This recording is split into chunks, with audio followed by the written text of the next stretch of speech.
Papel ng publiko sa impeachment trial laban kay VP Sara Duterte binigyang diin ng House Prosecution Panel. Idetalye mo balitang yan, RH9. Tina Nolasco. Tina?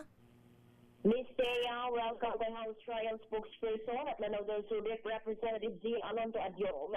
Ang paglunsad ng Bantay Senado, isang citizens watchdog, natututok at susuri sa impeachment trial ni Vice President Sara Duterte para matiyak ang transparency, accountability at pagiging patas ng paglilitis.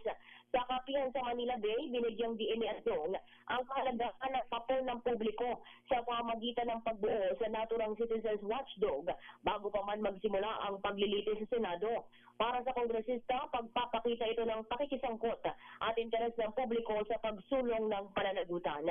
Pakinggan natin. Gusto po ng ating taong bayan magkaroon ng clarity and closure. Sabi niya closure. Kaya nga po pinapantayan ito. So it's an indication that the people is, the public is vigilant.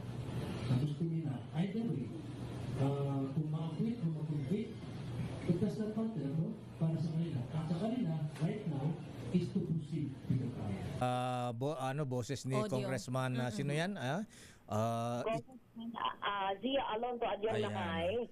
Icho, ayan, pakiayos minsan yung audio mo ha. Icho, audio ha, ayan, di maganda. Ayan, okay, proceed, Miss Tina.